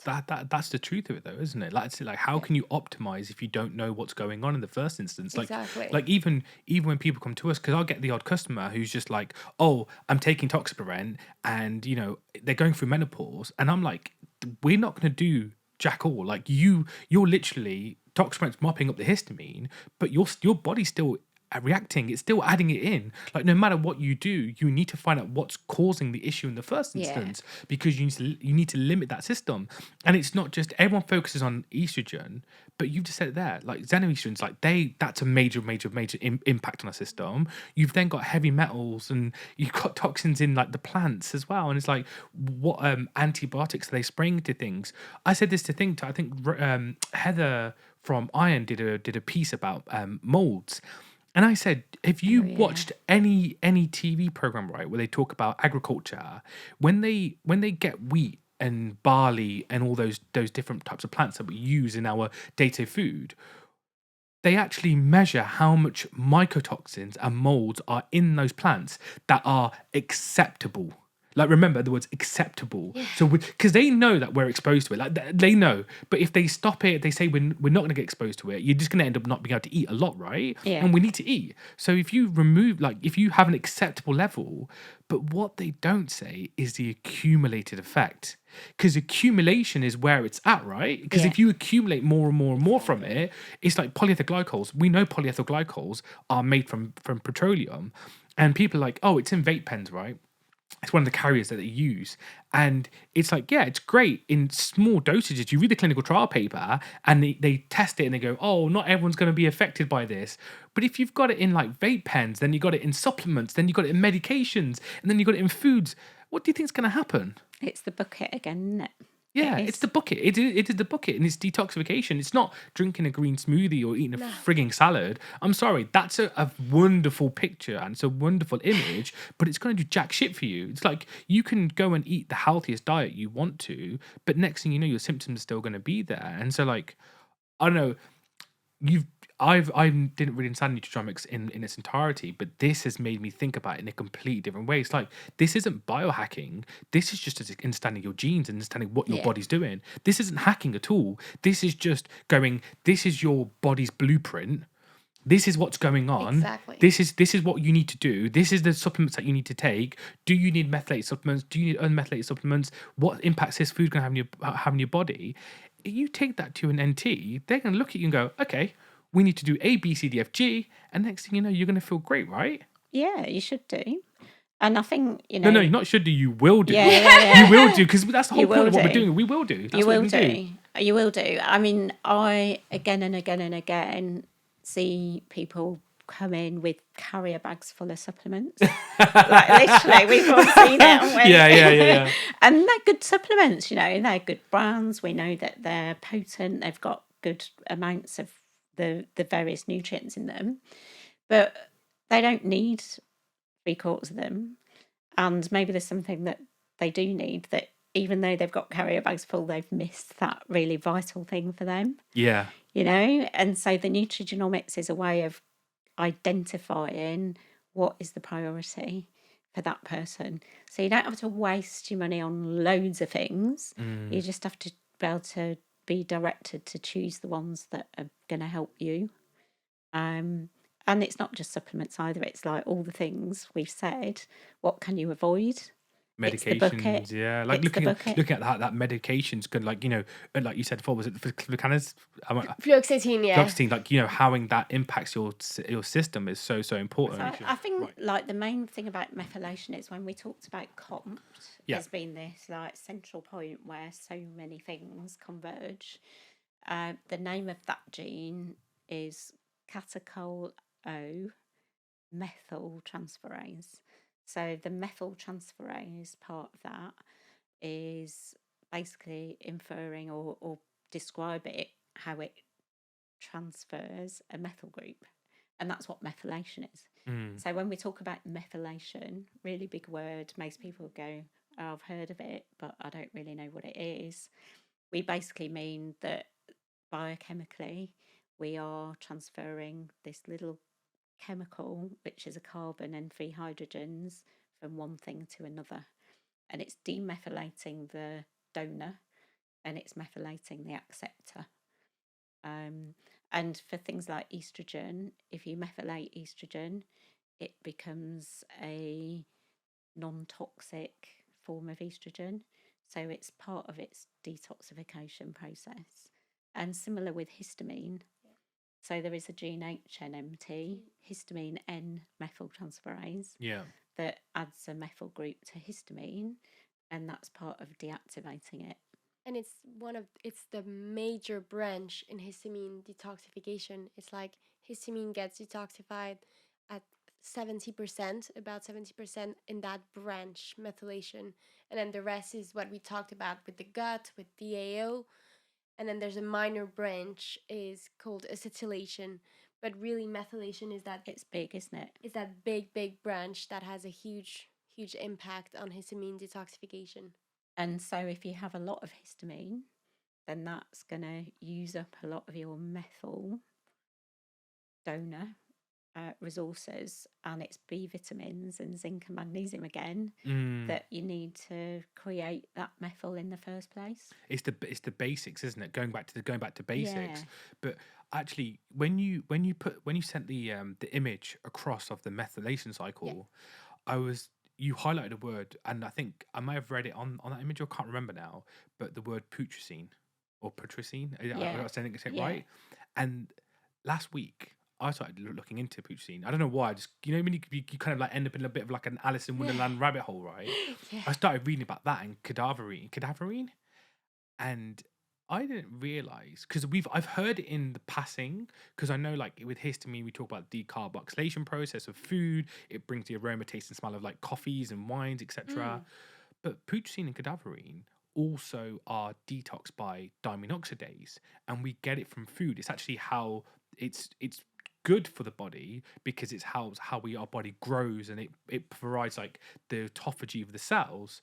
But it's also, when it becomes toxic, it can have an impact. And because of how I think they say that putrescine is what gives a dead body that smell of that dying smell, when actually we smell it, and of like rotten fish. It's almost like putrefied, isn't it? Putrefied, so putrescine, so the word comes from it. And it hit me that a lot of people, when they're consuming certain like meats and fishes and stuff and foods which are known to have high levels of putrescine and cadaverine, our diamine oxidase will get used upon that. So the histamine then is left to circulate and cause issues. And then that's why some people, when they take the DAO enzyme, will feel good on it, because they're taking it out of the food, right? So it's not impacting the system. But then these people are on DAO for the rest of their life, which is fine. It's not the end of the world. It's like it's by a parcel of it. And that's worrying as well, because we don't really know much about that. No one's really talked about it. We focus on histamine, but there's more to diamine oxidase that meets the eye. Yeah, it's that matrix, isn't it? It's that web of things. That it's never just one thing. But I think the DAO and the enzyme is quite interesting, because you can. So we talked about someone getting a negative result for histamine kind of nutrigenomics reports. They've all been green. But we've seen the other side of the equation as well, where it's all red. Oh, yeah. So, that can really confirm that someone really can't make much DAO of their own. That's a genetic thing. Genetically. That's genetics. Yeah, exactly. So, what we're talking about is like different considerations. Yeah. So if genetically that is the case, then... still, it doesn't mean you need to take DAO with every meal. It depends what you're eating. Yeah. But at least it's given you that information that is your vulnerability. And DAO probably is pretty handy. And you can make sure that all the cofactors of the DAO enzyme are there for you to just supplement or in your diet, etc. That was a big thing for my twin sister. So one of the things that we really differ is the histamine report, and hers on the DAO and the HNMT branch, the methylation branch that we were talking about. She has loads of variants, so she's red. And knowing that for her, and whenever we were young, she's always had allergies, asthma, hay fever, just loads of histamine issues, really. And just knowing that she's been able to incorporate that in all the B vitamins that we mentioned for the methylation branch, that's just something so important that worked for her. And in the DAO, all the cofactors that's really been made a difference in terms of how she feels. So copper is a cofactor, exactly, isn't it? yeah, copper. Right. Okay. Big cofactor. So, I think often we talk about zinc. Yeah. So we need zinc for methylation, but we need copper for DAO Yeah. to actually make it. Yeah, so the gene's providing the instruction, but the enzyme itself needs the copper to work. But you can't make a recipe out of the ingredients, Exactly, right? Exactly. Yeah, you can't make a recipe out of the ingredients. That's Exactly, factor. Yeah. You need it. So, for some people, then it's okay. Well, what can I do to make sure that I'm not deficient in copper? Yeah. So it's all information. But you're right about those other Putrescine, yeah. Yeah. I think it's Putrescine. I actually had to Google like how to say it because I was like, I'm going to sound like an idiot saying this, aren't I? But it is fascinating because that's like I think that's a new aspect that I want to start looking into a bit more, because I know like in the histamine groups, they become more focused on like oxalates and salicylates and sensitivity. But a lot of the time, like I've said it before and I'll say it again, the root cause of histamine overload is an overactive immune system. There's nothing more, nothing less. It is an overactive immune system. And when you kind of look at that, and it's such a basic, idea of it. And if I did a vitamin D interview the other day and they were like on about the immune system. And this brings us to our next topic of vitamin D, right? But I was saying like, it's not about increasing the immune system or lowering the immune system. It's about balancing the immune system. And I was like, the problem is, like, if you look at the term immune dysregulation, right? You say the word immune dysregulation, people automatically think it's about having an underactive immune system, but it's not. In most cases, most disease is caused by the immune system being literally hit over and over again with different toxins, different viruses, different flus. And then if you are hit over and over again, what's your immune system's going to do? It's going to go, right, F you, I'm gonna make sure you're reacted to everything, so you don't do anything, and then you wonder why your life becomes more and more restricted. Yeah, exactly. And the vitamin D is a key regulator, right? So that's the whole. It's like, well, if you're in that situation and you're really, really reactive to everything, how do you get out of it? So things like Tox Prevent can be a really important tool in that kit, because you need a break, right? You've got to have some sort of break point to give yourself a chance to start to wind things in a more positive, healthy direction, rather than just be down this vicious cycle of worse and worse and worse and worse and worse.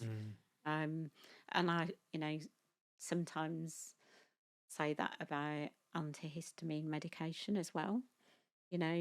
All medications in the kind of nutrition naturopathic world, there tends to be a bit of a shall not touch any pharmaceutical product ever.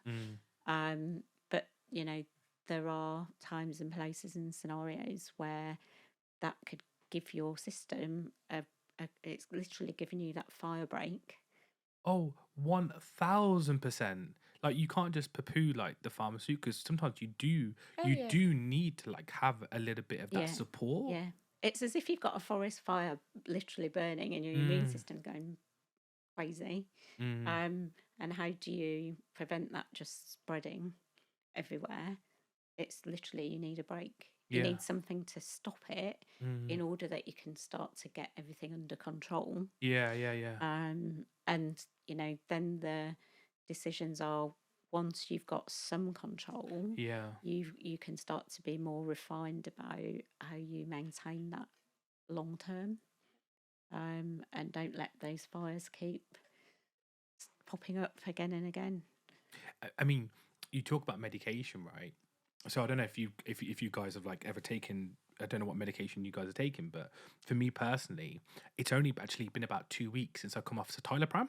Right. And so, citalopram, antidepressant, a lot of people gets prescribed it, right? And about 2.5 years ago, I started taking it, right? And about 2.5 years ago, and there was like, I used to be like, oh no, I couldn't take this. And then T was saying to me, she's like, look, Dilly, like you've got a lot going on. You just need a break.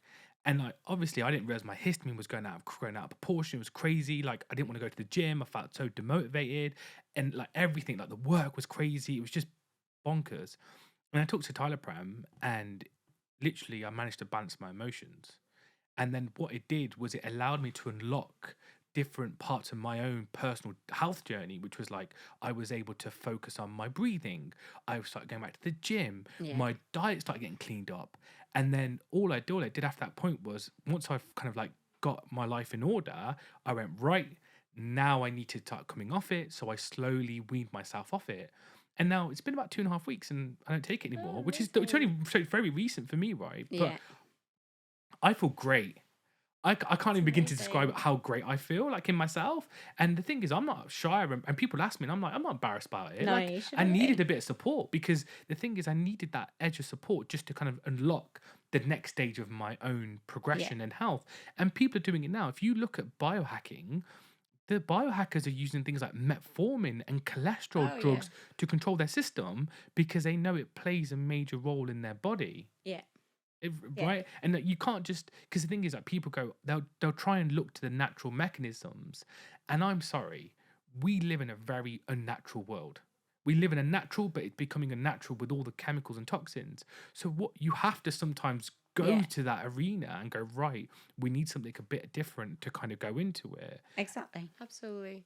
It Yeah. does have, like you said, for you, it has helped you a lot. Mm. It does help a lot. So why wouldn't you want to have that support for a little while, and then when you feel good, like you did, just Come off it. exactly. It's like a crutch, isn't it? Like, I Yeah. think T says to me, it's like a crutch. It was like a crutch. You just need that little bit of support. It's like, if you broke a leg, are you going to take it out of a cast and just leave it and carry on walking on Yeah. it? You're not, are you? You're going to wrap it up, keep it secure, and go, right, once you're strong enough, we'll rebuild it up. It's like, Yeah. even if you put Exactly. a muscle or something, they say about retraining the muscle and like getting the inflammation down and stuff. And I think people don't realize that, because they've just got this image that everything's like, oh, it's bad, it's too bad for you, you can't do that. And it's like, listen, it's not everything in moderation, but it's like finding what works for you. Yeah. Absolutely. And like HRT, which you mentioned earlier, I Mhm. mean, the conversations about that become so inflamed because people are so opinionated one way or the other. Yeah. And my personal view is it's about an informed choice. Mm. It's about what sort of symptoms is that woman experiencing. Mm. Would HRT help with those symptoms? So that's one reason why people might take it. If her hormones are literally all over the place, Yeah. and then plummeting, and it is quite a rapid change for some women, Yeah, 100%. then the receptors don't have chance to adjust to that amount of change. And if HRT smooths that process, then what's wrong with that? Yeah. But not everyone needs it. Oh, 100%. So Yeah, 100%. So it's up to that person, and someone else might have a different reason to take it. So they might have a history of a certain condition, maybe osteoporosis or something, and they might decide they want to take it long term. Yeah. Well, that's their choice, and it's if it's an informed choice, Yeah. then that's a good choice. It's when people are just bombarded again with generic information or scared by it, Yeah. even worse. Yeah. No one should be scared by stuff. That isn't helping anyone. You know what's actually, you talk about being scared, right? Do you know what's really scaring me at the moment? All these adverts for testosterone. It's On scary. TV, But not even on TV, like just on on any social social. media. It's like, do this, like fill this survey in, do this test, and we're going to look at your testosterone. When I was younger and I used to like go to the gym and stuff, when you looked at testosterone, it was all the bulky dudes with their massive muscles, right? And like looking at the testosterone side of things. And I was like, why all of a sudden are 40-year-olds, and I'm saying 40-year-olds because it looks like the age group is quite a young demographic. Yeah. Why are they having this need to like I want to say, use the word supplement, even though it's not a supplement, but supplement their body with testosterone? Like, is that not ringing alarm bells in your guys' minds? Because it's scaring me a little bit. Because there's younger people now talking about like literally doing TRT Already, wow. Well, it should be controlled, shouldn't it? And it should, again, it's a potent thing, so it should be something that is supported by proper advice. Like, why are they doing it? And also looking, I mean, again, not to talk always about genetics, but they should know the genetics around testosterone, and because there's a specific gene that converts the less active form into the more active form, and that can, if you have a variant on it, it can mean that there's more risk for certain things, etc. So if you're adding to the mix more testosterone with TRT, etc., that's just not going to be helpful either. So not only looking exactly at why they're doing it, but also their genetics. And this would put a lot of men off. So testosterone is made into estrogen. Mm-hmm. So, so, and this happens with steroid use a lot. So you talk about down the gym, muscle building and all of that. So people will take those hormones, and some of them, it will be more strongly directed towards estrogens. And before you know it, they've got mum boobs. Or moobs, as well call them. Yeah, exactly. Yeah. You'll get so many guys with that now as well. It's incredible. Yeah, of course. Well, and there's other environmental reasons for that as well, aren't there? Like the hormones that are in our water and the estrogens in our plastics and things like that as well. But you've got to be careful what you wish for, I think, and how you go about it. If you've just read something on online or but being but the thing is now, like, they're advertising it to so many males, right? And like I've spoke to people like the Harpow Clinic, for example, like Dr. Harpow, she talks about hormones and she mentioned about testosterone. But she's coming it from a point of view of doing a nutrigenomic test, like doing a genetic test and saying, right, this is what's going on. That's an informed choice because they're actually doing it from, a proper test, right? Yeah. And that's someone who's trained their entire life in that area. But if you're going to like a generic practitioner, a general person, they're not an expert in that. That's and if you're not an expert in it, you're only going to give general advice, and so you have to kind of get that personalized support, right?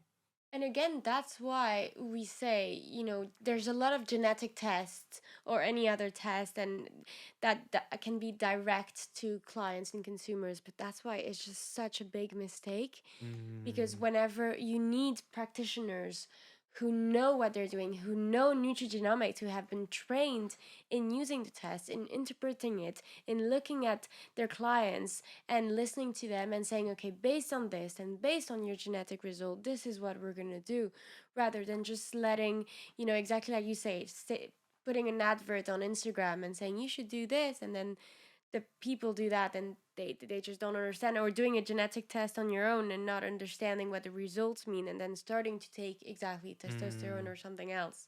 Yeah, I think that's just such a big message for us. And being scared as well. So that's the other thing, like MTHFR, which is part of the methylation process. There are so many scaremongering websites and Facebook groups and things like that, and so often people say they've been diagnosed with MTHFR.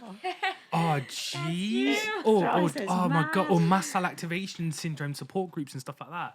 And I'm like, are you serious right now? Like I've been diagnosed with MCAS. I'm like, you do know what mast cells are, right? They're part of the immune response. They're part of the immune system. Like, what do you think is happening with it's an overactive immune system, the body releasing antibodies attaching to the mast cells? What do you mean you've got MCAS?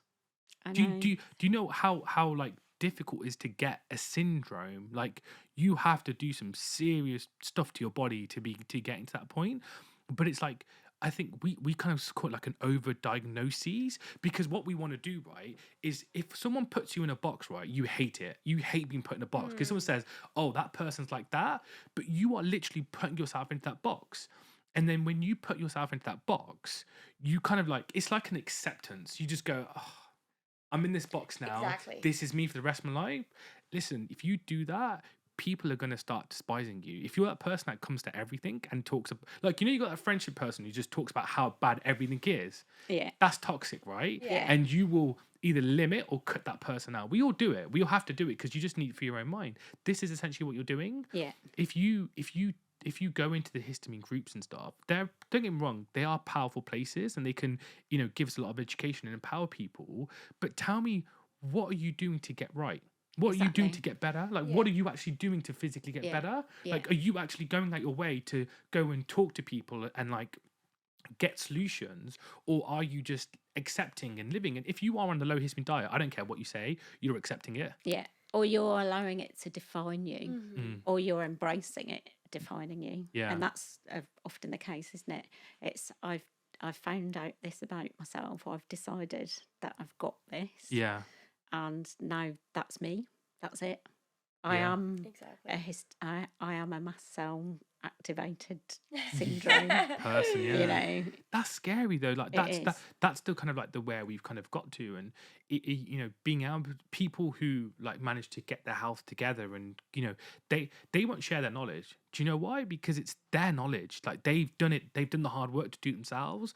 But like I always say to people, you have to be the person that's willing to do it. Like I don't care which practitioner you go to. They're not going to hold your hand. Like all they're going to do is guide you and give you the information. But it's down to you. Like, look at Chloe. She went out of her way and did the information herself.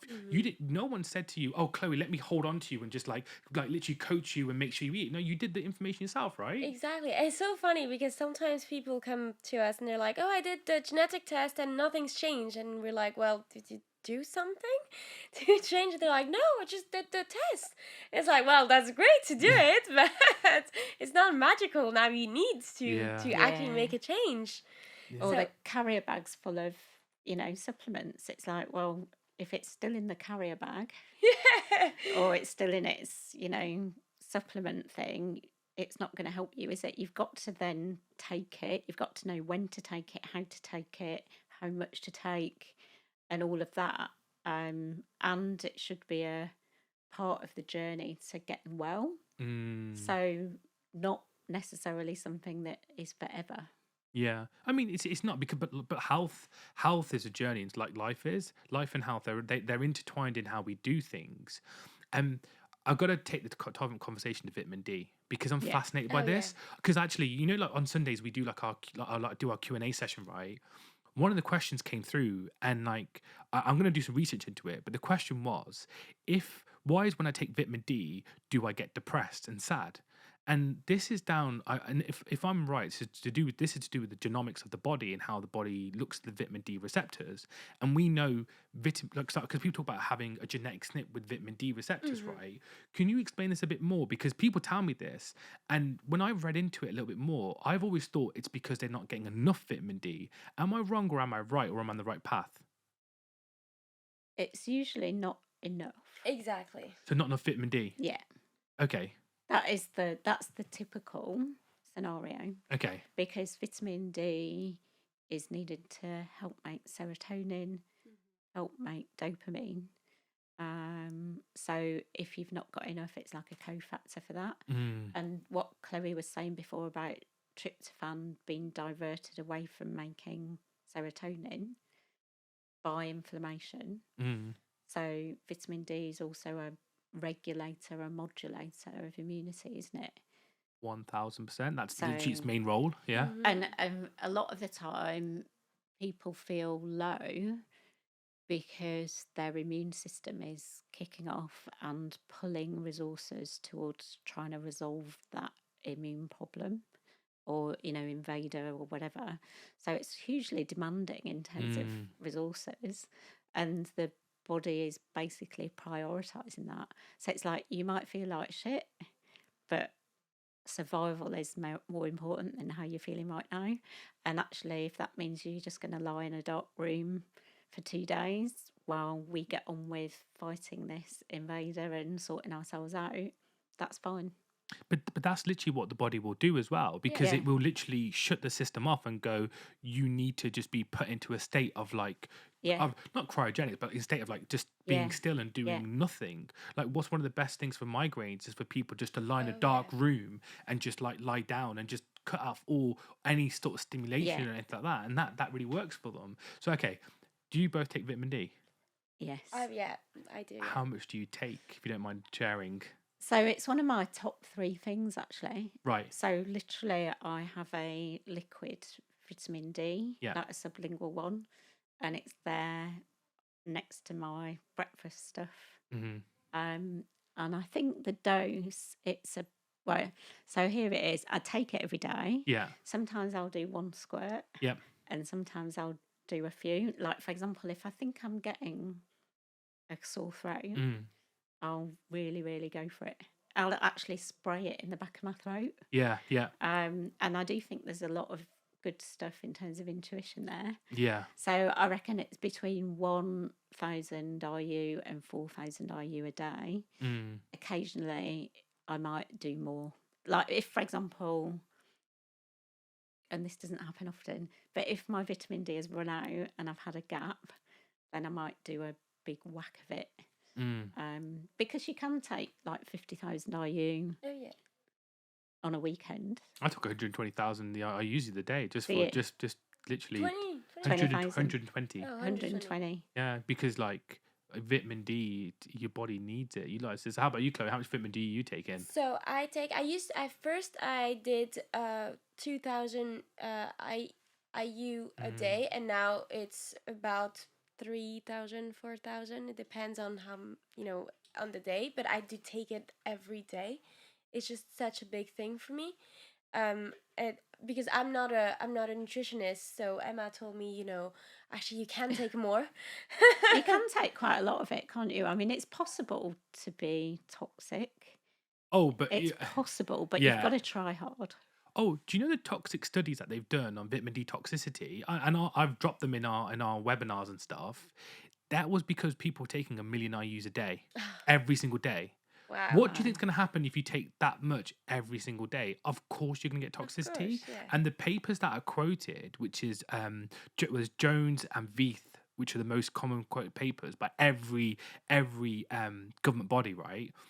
They say that toxicity only occurs when the blood level is above 750 or 500 nanomoles per litre. Do you know how hard it is to get to 500 to 700? And trust me when I say I have tried, it is tough. Like, you have to take a lot of IUs. Yeah. And the thing is, people don't realise that is, like 4,000 IUs is nothing.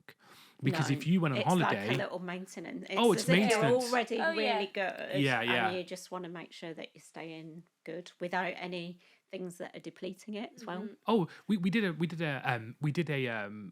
webinar on it with Amrita, and they were like, they're going to change the legislation to say 10,000 IU per day. I went, oh really? When? Tell me when. Don't just make this bold statement. Yeah. Tell me when you're going to do it. But it's testing, right? Because we say it all the time. If you test your vitamin D levels, you should know, like, you can see where you are and where you're going to go. But if you actually test, you know what it will tell you?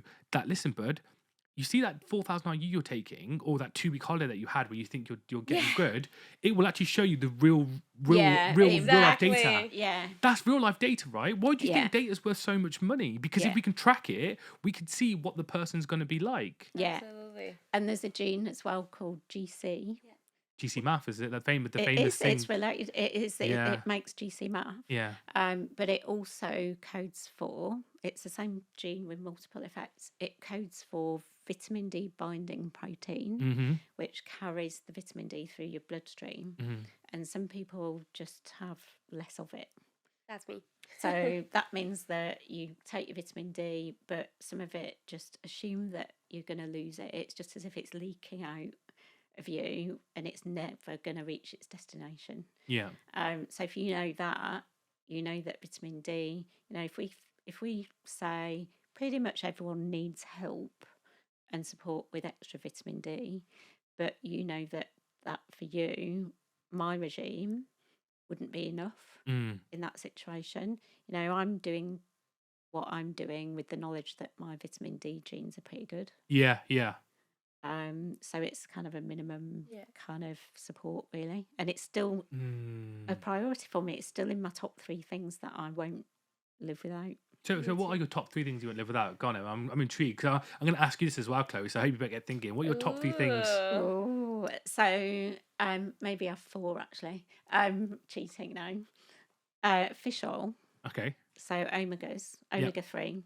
And if I don't, I get quite achy muscles. I mean, I've got a few aches as I'm getting older, and I really notice the difference. But vitamin D plays into that as well.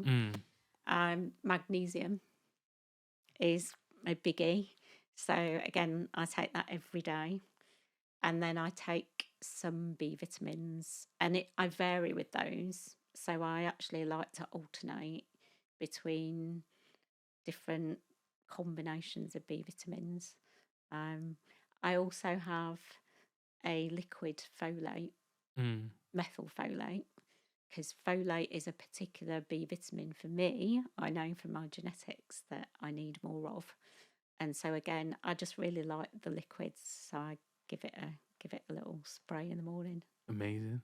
And it actually helps me wake up. I love B vitamins. I think they're absolutely brilliant. Like, I think they're really incredible. And they say that as you get older, your body you need more, not less, but you need more because your body utilizes it so much, especially because that's part of autophagy. That cellular regeneration is actually needed it. Yeah. So it's quite a big thing. Yeah, like B3, for example, you need that. Well, you need all the Bs, but for DNA repair, you B vitamins again. It's all part of methyl things, and you are gonna need better or more DNA repair the older you get because you're more damaged. So you need more, but you're probably getting less, and you want to narrow that gap. Yeah, it's that's like the basics. I find that's like a basic thing we want to do. So what's the fourth one? You're saying there's 4. So omegas, vitamin D, magnesium. Sorry, it's all 4, isn't it? Yeah, so that's my 4. I do have some other things, but they're my main ones. I think okay, cool. They're pretty good. Chloe? So, I know one of them is not a supplement per se, but it has made such a big difference, and that's green tea. Oh, okay, interesting. Yeah, okay, cool. So green tea, I drink 4 or 5 cups of green tea a day. Oh, cool. Okay, go. I got you. Get the green tea. Okay. Yeah, okay. It's such a big thing for inflammation, first of all. And I know from my genes that inflammation is a big thing. And in OCD, mental health, again, with the serotonin that's being, not synthesized because the tryptophan is being stolen into the inflammation pathway. That's a big thing. For the mitochondria, etc., it's a big thing. So anyways, green tea, big help in terms of mental health, making me feel good. And for weight loss, for me, that was such a big one. Oh, really? For appetite regulation. Yeah. Because there's a gene called FTO, which, makes you eat more, really, essentially. And that was a big thing for me. I have that gene, and green tea is an inhibitor. So it works wonders for me. Oh, so that's where the weight loss thing about green tea comes from. Okay, interesting. But it's very personal. It's very dependent on people, for some people, green tea is not going to do, much. But for me, it was like a big thing. So green tea, my favorite. And as you said, the word personalized. It's going to be personalized. So you have to do that genetics test to work it out for you. Exactly, because for my twin sister, green tea, again, because of the histamine issues, is not at all a good thing. Because green tea is a blocker of DAO. Yeah. So for her, it's like, no way. But for me, it's perfect. And that's why people get into the food cycle, don't they? Like, oh, you can't have green tea for histamine. You can have green tea for histamine. Oh, God. Exactly. Right. And other and then glutathione. Okay. Because of my GST genes that are missing. Vitamin D as the third one, as we said. It's such a big one. So these are my top 3. See that? And that's just from a bit of genomic testing and actually working it out. So, because I after this now, I'm not going to lie, the first thing I'm going to do is when I get home is order myself a Nutrigenomics test. I'm going to do it because I'm like, okay, there's a couple of things that I want to know, like what's kind of going. I want to know why I'm crazy. No, I'm joking. I'm not crazy. Actually, I might be. I don't know. We all are. We all are. So, hey, the best people are. But I think that just being able to know that it's another option for people with histamine and for people with the vitamin D, why the vitamin D is causing an issue. I know we haven't fully answered why the vitamin D could make you feel sad. I think I'm going to do a bit more looking into that. I do think it's because there's not enough of it, and the person could be having something completely different. Because this is the thing that people do as well, is they just attribute to one thing. They're like, oh, it made me feel sad. I'm like, or were you thinking like that? You know, like mindset plays a major role with your nutrition as well. Like if you want to get better, you will get better. Like I know it sounds like crazy. It's such a basic thing, but I don't know about how you guys experience it. But we get like people who are like, oh, if I take this, I'm automatically gonna get better. It's a good way of looking at it. But sometimes it does take time. Yeah, exactly. You know, athletes spend years honing their game. They spend years and hundreds of hours and thousands of hours becoming the best that they can be. And it's the same with nutrition. You can't just go to Pret and order yourself a salad and suddenly go, do you know what, today I've lost a couple of stone. It doesn't. I'm sorry, folks. It does not work like that. It's a start and it's a good way, but it's just a start. It's about consistency, really. There you go. That's that word consistency, isn't it? Exactly. It is. It's really true. And that's why the whole behavioural thing is important. And that's why when you know that it's going to be something that's good for you or going to help you, you know, and you've got that in your mind, you can then ingrain those behaviours. Yeah. And that is really the key, isn't it? It's like, why should I buy broccoli? Actually, I've got this kind of knowledge, and at first it's like learning anything, you might be consciously connecting it, and then after a while it just becomes like an automatic behavior, and that's the goal. It is that goal, isn't it? Like just doing something simple as going for a walk after dinner, like literally not parking your ass on the sofa after eating and then watching TV for a couple of hours. Don't get me wrong, nothing wrong with doing that. Big fan of it myself. But if you can, as long as you can kind of like go out and enjoy and do something other than that. I don't know about you guys. Like I was saying to T the other day, since I was about 15, I have always gone to bed with my phone, which is a bad habit, right? And this is a good 15, 16 years of every single time of going home and like watching TV on my phone. I went through a massive phase of just watching Netflix on my phone and going to sleep watching it. And I was watching a Chris Williamson podcast where he was talking about he's brilliant. And Chris says like if he said like jokingly said, if you want to sleep better, get off your phone. And last week, so I'm doing some revelations right now. I'm sorry, I'm doing some revelations, but I was just like, I'm gonna start looking at my phone. And it took a couple of days or two for me to just kind of go, oh, it's weird not having my phone in bed, but now I feel great for it. Yeah, I so agree. Like my partner actually hides my phone sometimes. That's entrepreneurial thing, isn't it? That's an entrepreneurial thing. You just want to always be connected, don't you? Yeah, but I mean, I'm much better. I don't have my phone in the bedroom. So, like, if I want to look at it, I'd have to physically get up, go find it and look at it. I used to look at my phone in the bath, like you were talking about the bath and the magnesium. So I would literally spend hours in the bath with my phone, and I got frozen shoulder. Oh, and when I went to my osteopath, who's brilliant, he was like, actually, think about that angle. And it's like a crane, and the phone doesn't seem heavy. Yeah. But when it's held at that angle for hours on end, you know, phones have got a lot to answer for, haven't they? Oh, but do you remember that famous? I think it's like a Buddhist monk said, like he goes, think of a problem like a glass of water. He goes, it's nice and light, you know, when it's there, right? But if you hold it at the same angle for continuously, your arm's going to start getting weaker and weaker and weaker, and that's the same with stress, right? It's the same thing. Yeah. If you overthink something over and over and over and over again, you are going to get worse. If you don't do something with your histamine issues and you keep doing a low histamine diet because you think that's the answer, you're going to end up in the same position. Yeah. If you think a food intolerance test is going to be the answer to your problems, it's really not. It will give you an idea of something's going on, but there's so much more to it. Absolutely. And you know, actually, there's a connection between phones and histamine.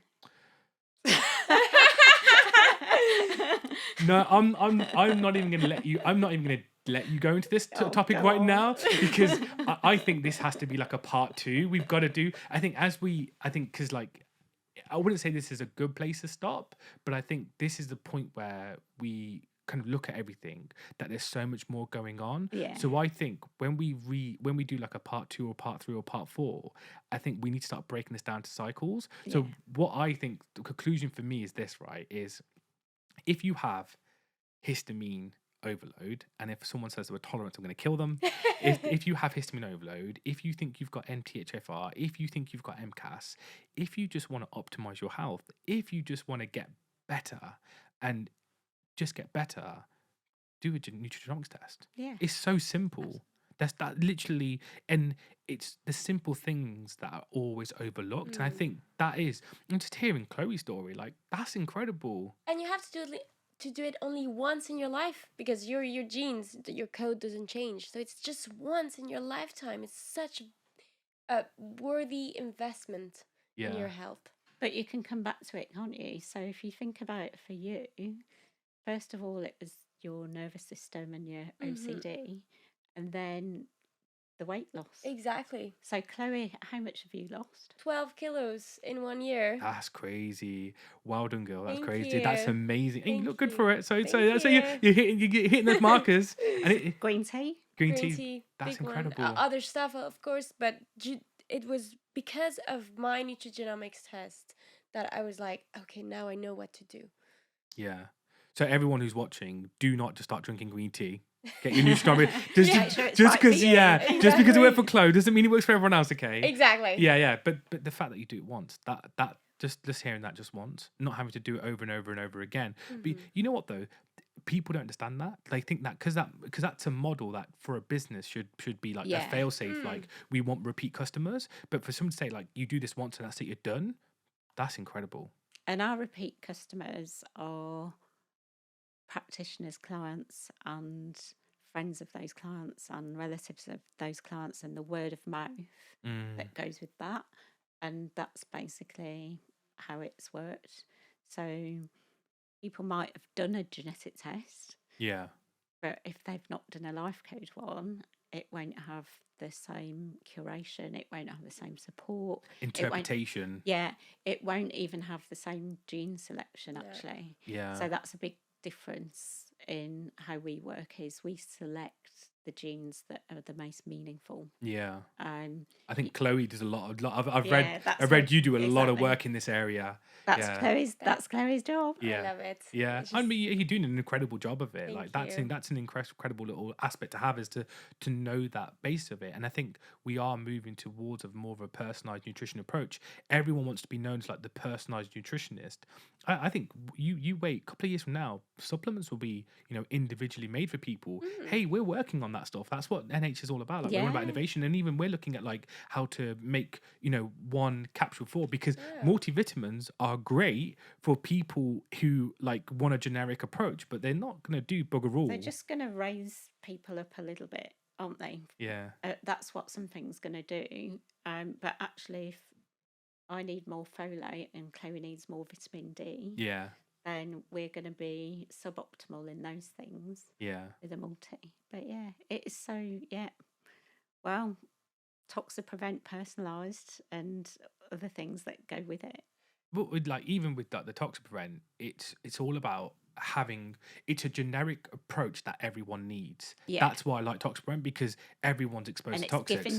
It's giving you that fire break as well, isn't it? Yeah, it's just literally, I say to people, people are like, do I have to take it for the rest of my life? I'm like, no, you don't, but you're also exposed to toxins for the rest of your life. So do take it or don't take it. And Emma's like, do you take Toxaprevent daily? I'm like, yeah, I do. I take it every single day. And I don't do it because I have histamine overload. I do it because I'm exposed to toxins every single day. Yeah. And I wish it could push us away from toxic people, but sadly it's not that good.